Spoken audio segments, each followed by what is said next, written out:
여러분, 성경에서 예수를 믿는 사람들을 가리키는 용어가 몇 가지가 있습니다.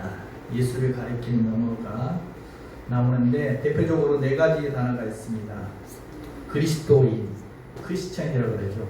그리스도인이라는 단어가 성경에 3번 나옵니다. 우리는 그리스도인이죠. 그리스도에게 붙은 사람들.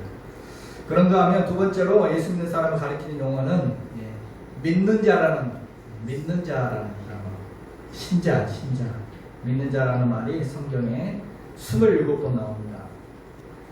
세 번째로 예수 믿는 사람을 가리키는 말로 성도라는 말이 나옵니다.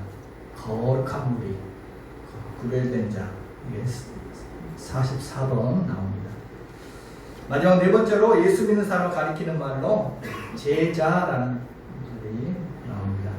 몇 번 나올까요? 250. 예, 250번, 무려 250번이나. 종합해 보면 성경에서 예수 믿는 사람을 가리키는 단어 중에서 가장 대표적인 단어는 뭐겠습니까?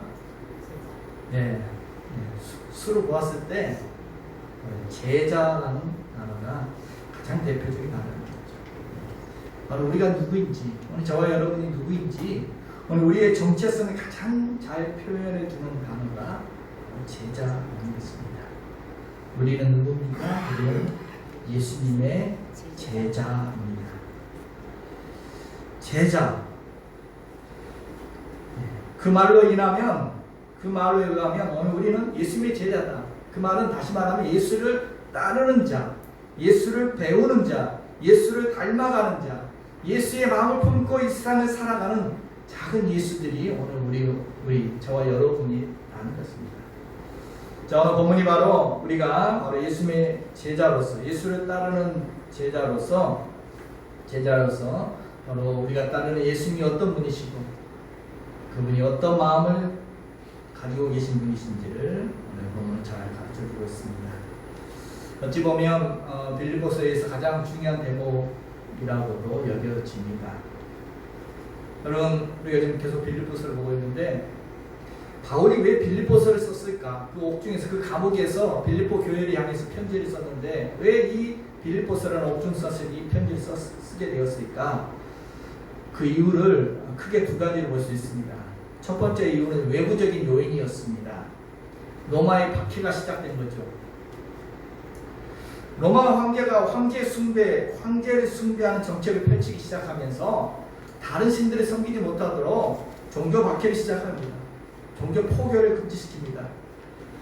갑자기 교회들이 어려움을 처하게 된 것입니다. 전도도 못하게 되었고 박해가 시작되었습니다. 그래서 감옥 안에 갇혀있던, 로마 감옥 안에 있었던 이 바울이 지금 로마의 심한 박해 상황이 시작되는 그 상황 속에서 그 외부적인 어려움 속에 처해 있는 그 빌립보 교회를 힘내라고, 이 어려움을 이겨내라고 격려하기 위하여 빌립보서를 쓰게 된 것입니다. 이 외부적인 요인들이 우리의 기쁨을 빼앗아가지 않도록 힘을 내라고 빌립보서를 씁니다. 두 번째 이유는 외부적 요인이 아니라 내부적인 요인이 있었습니다. 빌립보 교회 안에 분열이 있었고 성도들 간에 갈등이 있었습니다. 이 내부적 요인 때문에 기쁨을 잃어버리고 기쁨을 빼앗아가는 이런 요인. 어찌 보면 여러분, 외부적인 요인보다 우리의 빌립보서의 주제가 기쁨이죠. 우리의 기쁨을 빼앗아가는 것은 외부적인 환경의 요인도 있겠지만 어찌 보면 더 큰 요인은 사람들과의 관계 속에서, 이 관계적인 갈등 속에서 우리의 기쁨을 잃어버리는 경우가 더 큰 비중을 차지한다고 할 것입니다. 이 2가지 어려움 속에 놓여있는 빌립보 교회를 위해서 바울은 이렇게 빌립보서라는 편지를 쓰게 되었습니다. 우리가 지난주에 보았듯이 이런 갈등 속에 있는 빌립보 교인들 향해서 지난주에 뭐라고 말했습니까? 한 마음을 품어라. 한 마음을. 아무 일이든지 다툼이나 허용으로 하지 말고 한 마음을 품으라고 간곡하게 부탁하고 권면했습니다. 남을 나보다 더 낫게 여기고 존중하는 마음으로 서로에게 더욱 관심을 가지고 서로를 돌봄으로 그렇게 한 마음을 품으라 라고 이야기했습니다. 자, 그리고 이어지는 오늘 본문, 오늘 우리가 읽은 본문에는 보면 한 마음을 품뿐만 아니라 또 어떤 마음을 품으라라고 지금 이야기하고 있습니까? 어떤 마음을 품으라? 5절에 보니까 너희 안에 이 마음을 품으라. 어떤 마음? 곧 그리스도 예수의 마음.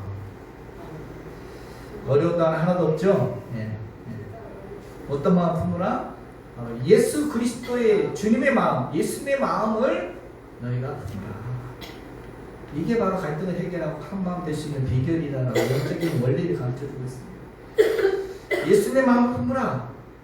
예수님의 마음, 어떤 마음입니까? 어떤 마음인지 그 뒤에 쭉 나오죠.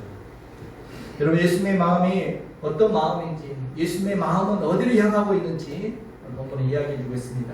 주님의 마음은 지금도 어디를 향하고 있을까요? 여러분, 사람의 마음이 어디를 향하고 있는지를 알려면 그 사람의 관심사를 보면 알죠. 어디 열정을 쏟고 있는지 보면 알 수가 있습니다. 그리고 또한 그 사람의 마음을 알려면 또 그 사람의 물질과 시간을 어디에 쓰는지를 보면 그 사람의 마음이 어디 있는지 알 수 있죠. 그리고 세 번째로는 그 사람의 몸이 어디를 향하고 있는지, 눈은 뭘 바라보고 있고, 발은 어디를 향해 자꾸 찾아가고, 손은 무슨 일을 자꾸 하려고 하고, 그 사람의 몸과 행동을 보면 또 그 사람의 마음이 어디를 향하는지 우리가 알 수 있죠. 그리고 또 그 사람의 말을 들어보면 주로 무슨 말을 하는지 말을 들어보면 또 그 사람의 마음을 알 수가 있죠. 정치에 마음이 쏠린 사람은 정치 이야기만 하게 될 것이고, 스포츠에 관심이 많은 사람은 이번 운동 경기가 어땠다, 결과가 어땠다, 운동 선수가 어떻다, 그런 이야기 하게 되겠죠. 쇼핑에 관심이 많은 사람은 어디 신상품이 나왔다, 어디 물건이 좋다, 이런 말을 주로 하게 되겠죠. 자신의 마음에 있는 것을 말하게 됩니다.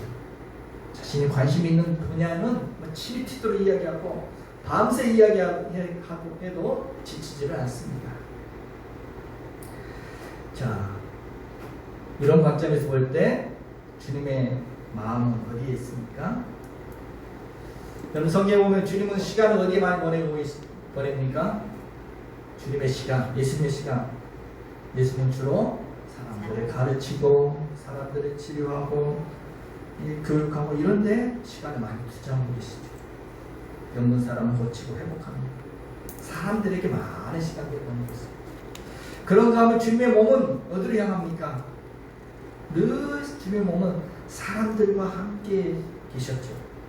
제자들과 함께 지내고 주님 곁에는 늘 수많은 사람들이 있었습니다. 그들과 함께 먹고 그들과 함께 걷고 그들과 함께 자고 함께 대화를 나누고 함께 웃고 함께 울고, 주님은 늘 사람들과 함께 하셨죠. 주님의 말은 어디를 향하죠? 사람들을 가르치고 변화시키기 위하여, 사람들을 온전케 하기 위하여 늘 말씀을 하십니다.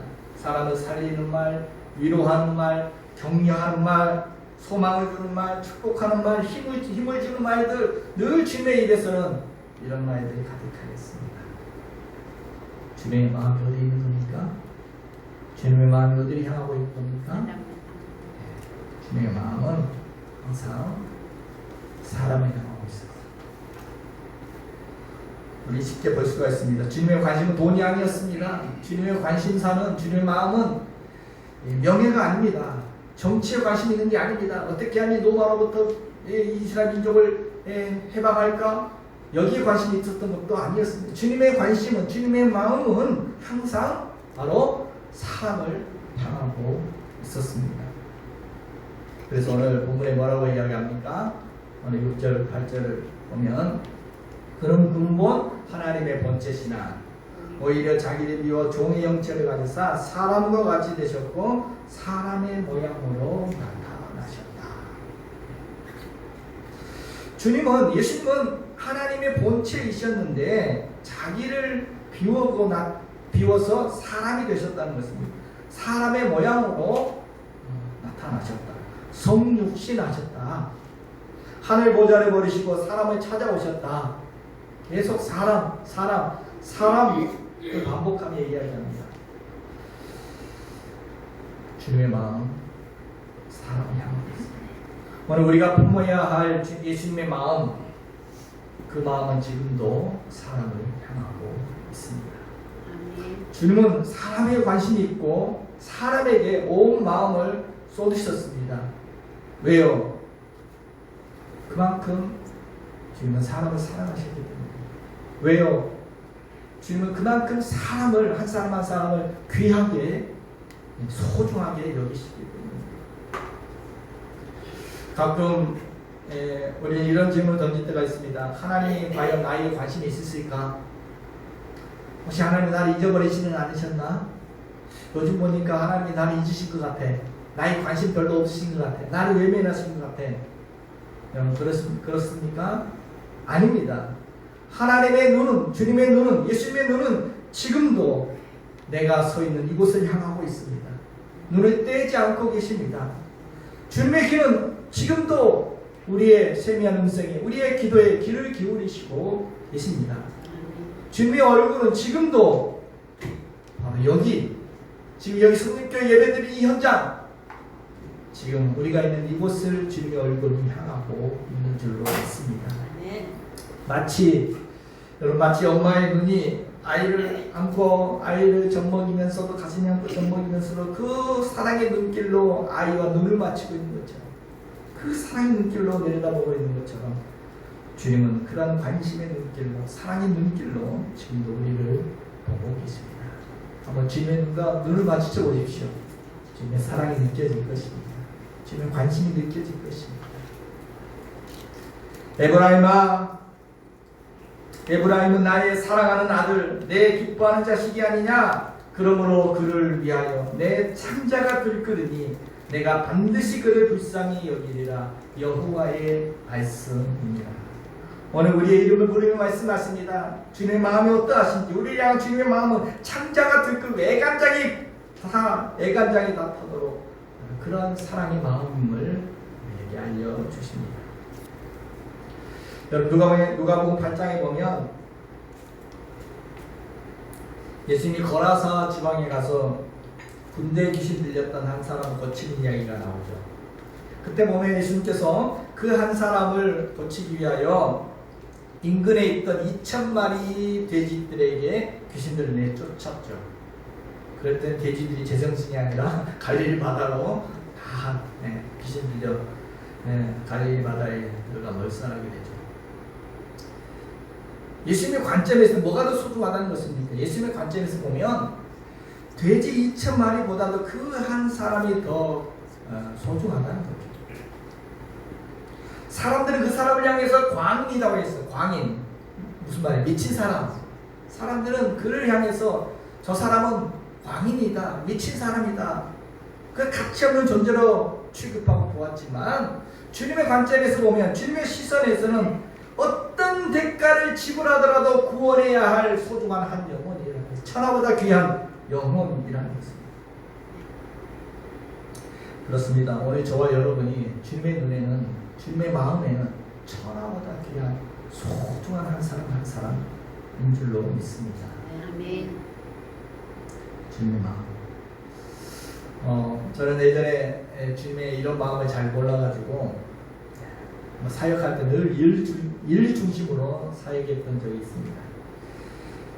부교육자 시절에 맡겨진 일들이 많으니까 뭐 행사를 치르거나 할 때, 뭐 전도 축제를 한다든지 뭐 이런 행사를 할 때 어떻게 하면 일을 잘할까, 어떻게 하면 행사를 좀 깔끔하게 잘 성공적으로 일을 치를까, 거기에만 모든 열정 관심이 쏠려서 하다 보면 꼭 행사를 잘 치르고 나면 꼭 문제가 터져요.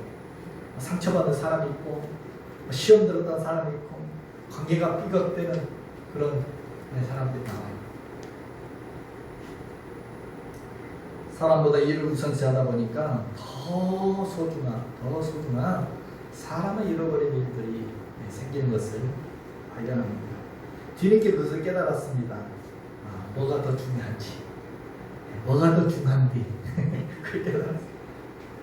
어디에 하나님 관심이 있는지, 하나님은 뭐 일이 깔끔하게 처리되고 뭐 행사가 잘 되고 여기 하나님 관심이 있는 것이 아니시라는 것을, 하나님의 관심은 한 사람 한 사람 사람에게 관심이 있다는 것을 나중에 그때는 잘 몰랐습니다.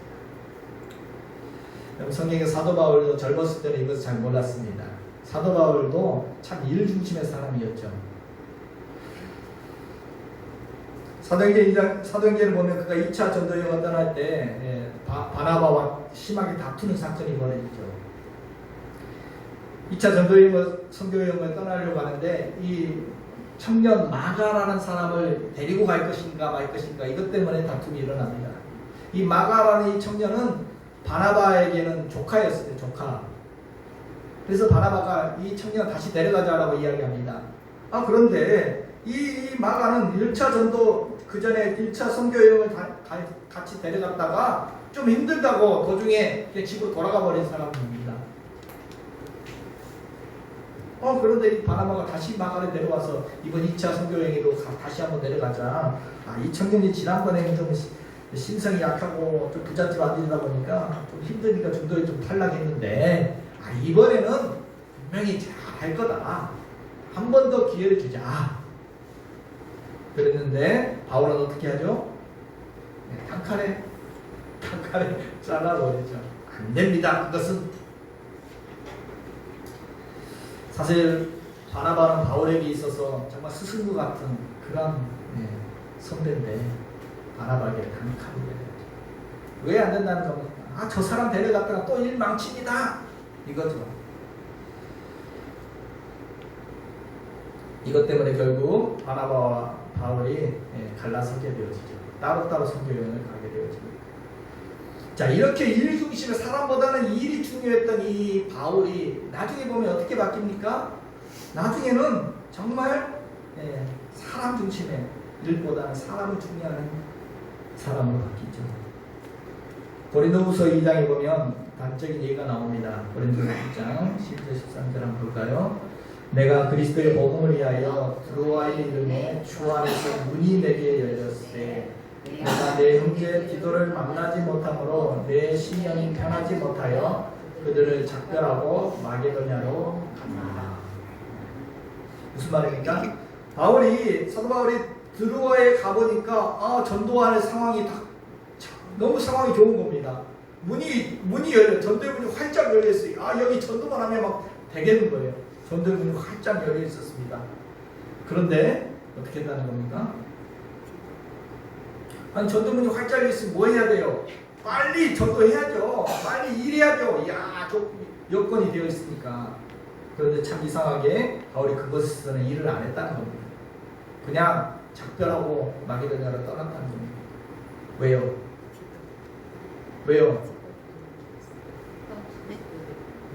그것은 디도 때문에, 디도 한 사람 때문에. 바울이 디도를 고린도로 보냈었는데 이 디도가 아직 안 와요. 아직 안 오고 있으니까 걱정이 돼. 마음이 편하지 않습니다. 심정이 편하지 않았어. 마음이 불편해서 디도를 걱정하는 마음에 그것을 사역하지 못하고 디도를 찾아 떠났다는 것입니다.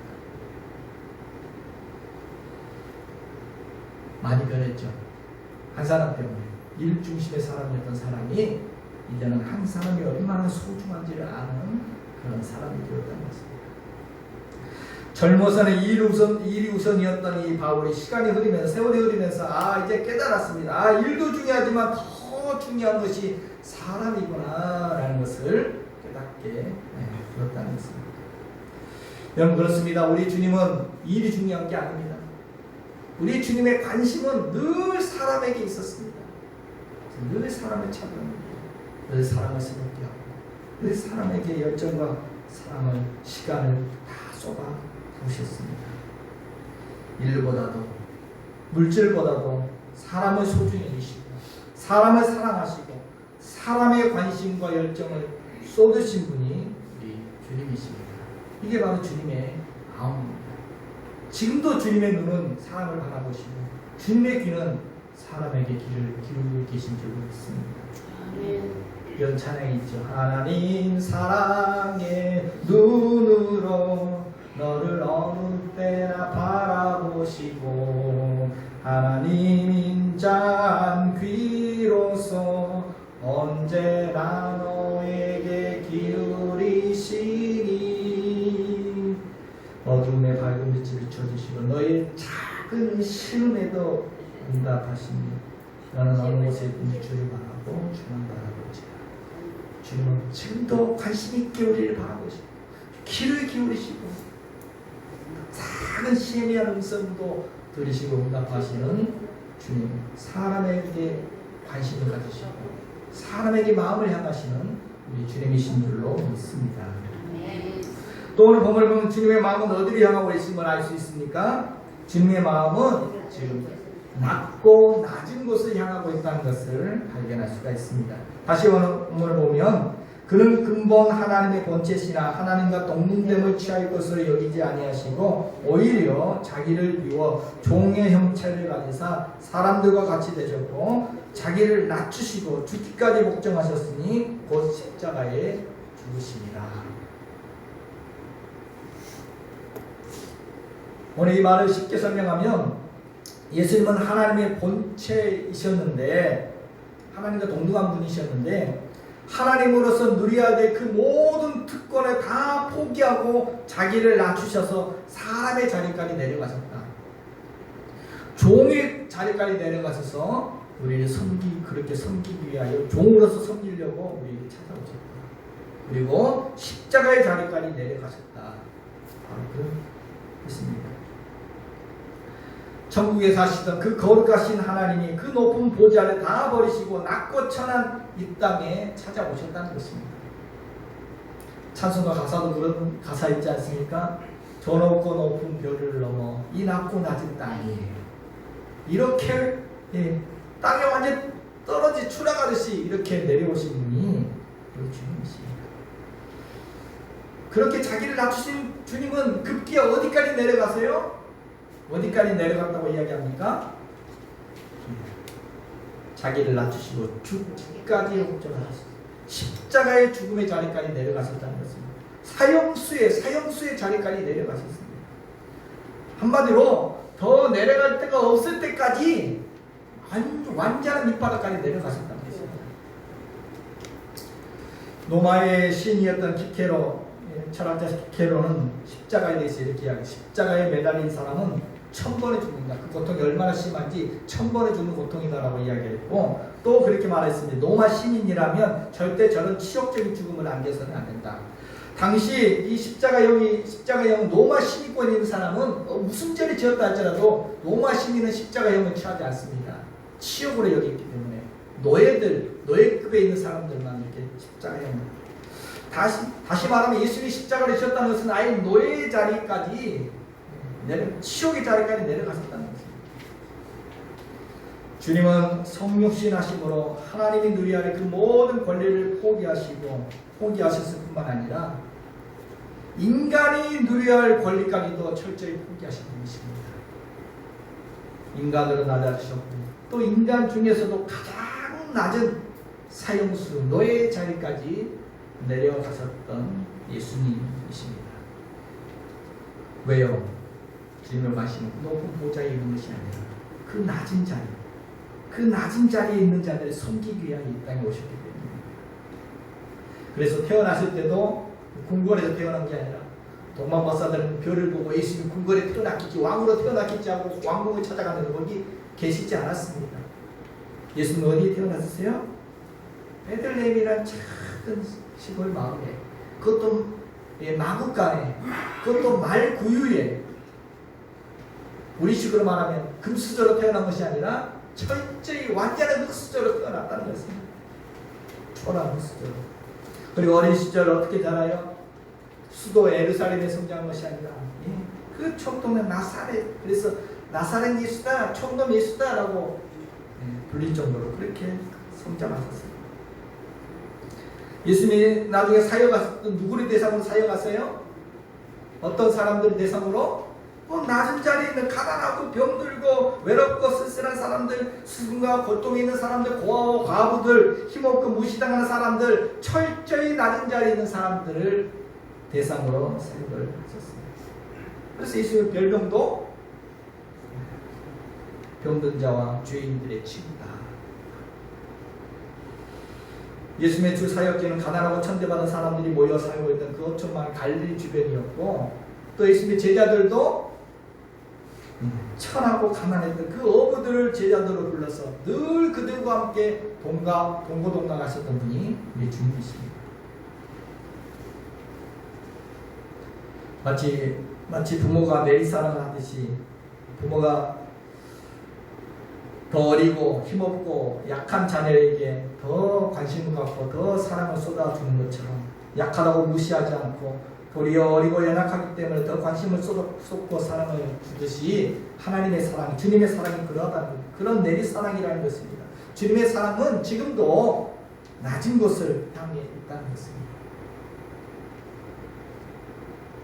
주님의 관심은 지금도 낮은 자리에 있습니다.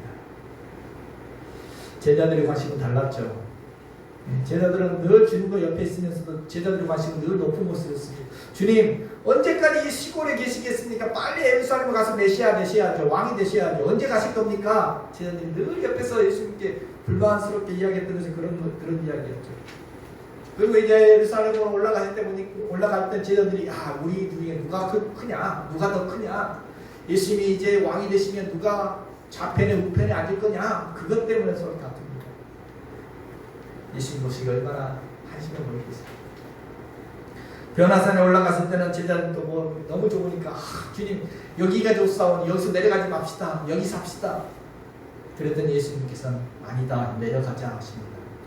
왜요? 그 산 밑에 지금 예수님이 내려오시기만 핫수고대하면서 예수님이 언제 오십니까 기다리고 있던 그 병든 사람들, 고통당하는 사람들이 그 산 밑에 있었기 때문에 예수님은 그곳으로 내려가자 하십니다. 또 예수님은 제자들의 발을 씻기면서 종의 모습으로 제자들의 발을 씻겨주면서 섬김의 본을 보여주시죠. 그렇습니다. 주님은 바로 이렇게 낮은 곳을 향하셨고, 주님의 마음은 늘 낮은 곳을 향하셨습니다. 그런 주님이시기 때문에 이런 말씀도 하시죠. 낮은 곳에 있는 사람들이 도리어 복이 있다, 그런 말씀도 하셨습니다. 누가복음 6장 말씀 같이 한번 읽겠습니다. 너희 가난한 자는 복이 있나니 하나님의 나라가 너희 것이며, 너희 줄인 자는 복이 있나니 너희가 배부를 것이며, 지금 우는 자는 복이 있나니 너희가 웃을 것이며. 지금 낮은 자리에 처해 있는 그 가난한 사람들, 배가 고픈 사람들, 억울하기 때문에 우는 사람들, 그런 사람들이 더 복이 있다라고 이야기하세요. 그 낮은 자리에 있는 사람들이 복이 있대요. 우리가 보기에는 아닌데 왜 복이 있다는 겁니까? 그 이유는 하나님의 은혜와 긍휼과 사랑과 축복이 그들에게 향하기 때문이라는 것입니다. 지금 이 말씀의 취지는 그겁니다.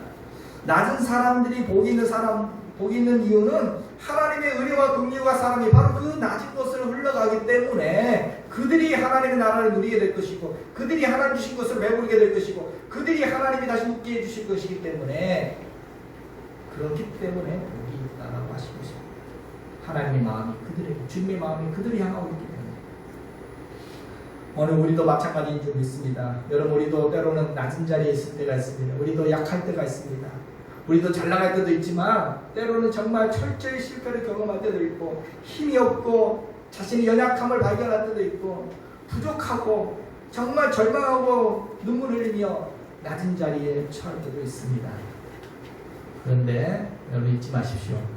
그럴 때 주님은 더 우리를 긍휼히 여겨주시고 더 사랑과 은혜를 우리에게 베풀어 주심으로 다시 일어서게 하시는 주님이신 줄로 믿습니다.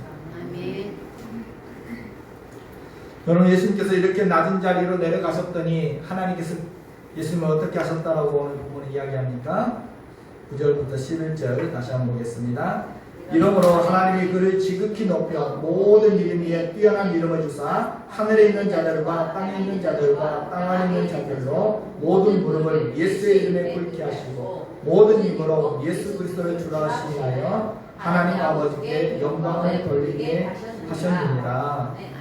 이렇게 낮은 자리로 내려갔었던 예수님을 하나님이 높여주셨는데 지극히 높여 올릴 때까지 올려주셨다는 것입니다.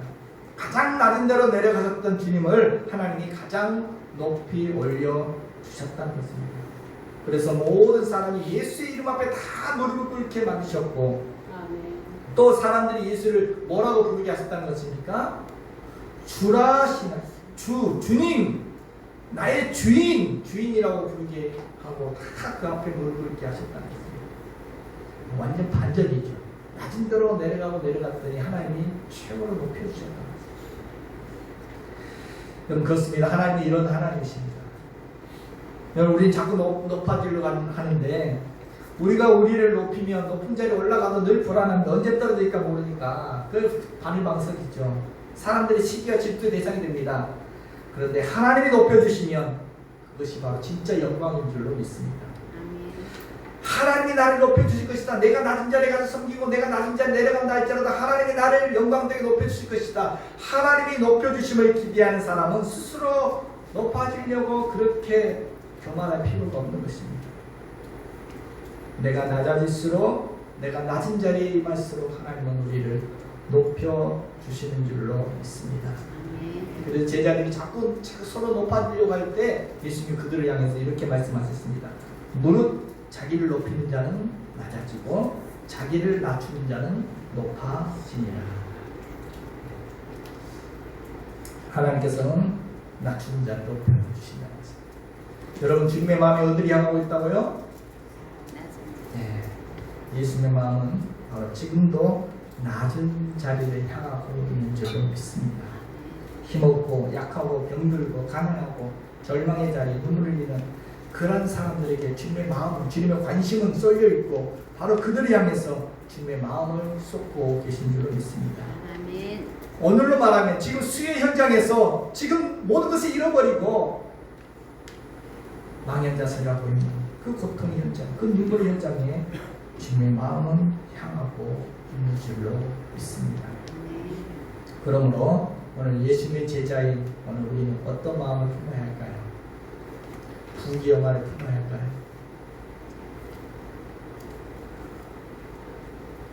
다시 한번 5절을 봅니다. 5절 다시 한번 읽겠습니다.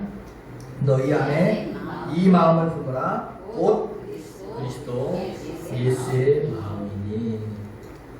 주님을 따르는 제자로서 우리가 품어야 할 마음은 예수 그리스도의 마음인 줄로 믿습니다. 여기서 품으라는 이 단어를 원어로 보면 현재 진행형입니다. 이 말은 계속 한번 품고 마는 것이 아니라 계속 품으라 이 말입니다. 우리는 계속해서 예수 그리스도를 묵상하며 예수님과 더 많은 시간을 보내야 할 것입니다.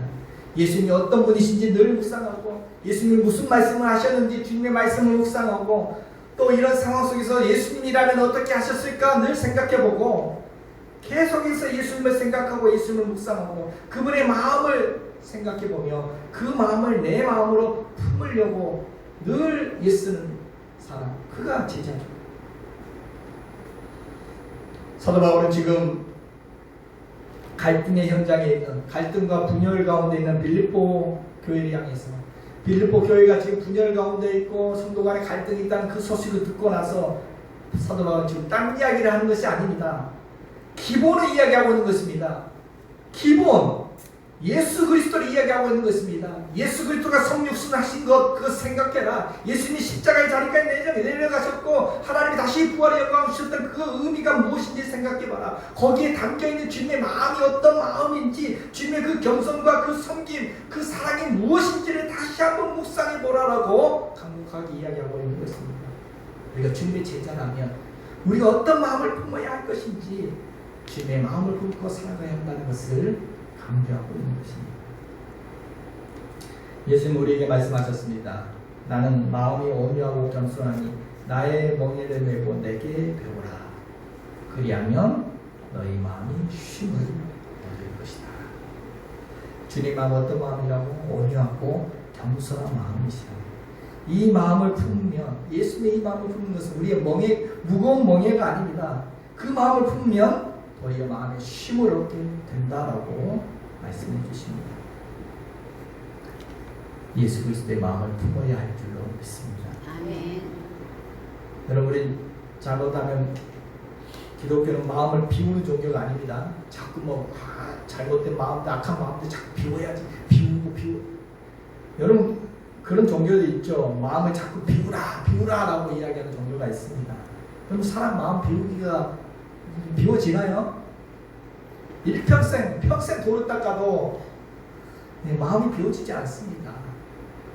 기독교는 마음을 비우라고 이야기하지 않습니다. 뭐라고 말합니까? 예수 그리스도의 마음을 품으라고 했습니다. 예수의 마음으로 채우라는 것입니다. 빛이 들어오면 어둠은 떠나갑니다. 예수님의 마음을 품게 되어지면 오늘 우리의 마음이 완전히 새로워질 것입니다. 예수 그리스도의 마음을 품게 되면 우리의 마음뿐만 아니라 우리 인생도 새로워지고 달라질 것입니다. 갈등이 줄어들 것이고 좋은 관계 속에 사람들에게도 칭찬받고 하나님께도 기쁨이 되고 영광이 되는 인생이 될 줄로 믿습니다. 아멘. 이야기 하나 마치려고 하면 어느 교회에서 당회를 하는데 이 목사님과 장로님들의 회의가 당회죠. 당회를 하는데 특별하게 그 교회는 당회할 때마다 이 의자에 둘러앉아 있으면 한 가운데 종을 하나 놓고 작은 종을 하나 놓고 회의를 한다는 겁니다. 그 이유는 당회를 하다가 서로 의견이 안 맞고 막 뜻이 안 맞아서 서로 막 갈등이 생기고 막 언성이 높여지고 그럴 때는 그 종을 뺑 친다는 겁니다. 그럼 서로 약속했습니다. 이 종을 칠 때마다 다 입 닫고 잠시 멈추고 3분 동안 묵상하기. 예수님 묵상하기. 예수님이시라면, 주님이시라면 이럴 때 어떻게 결정하셨을까? 주님이시라면 어떻게 하셨을까? 이것을 생각해보면 다 묵상하고 나서 다시 회의를 하면 해결이 된다는 거죠. 그래, 안 된다라고 절대 이건 그 일은 안 됩니다. 절대 안 됩니다라고 했던 분도 그래, 주님이시면 이것을 해보자고 하셨겠다. 이렇게 된다는 거죠. 주님을 여러분 그렇습니다. 주님의 마음을 묵상하고 주님의 그 마음을 품고 살아가는 사람, 바로 그 사람이 예수님의 제자인 줄로 믿습니다.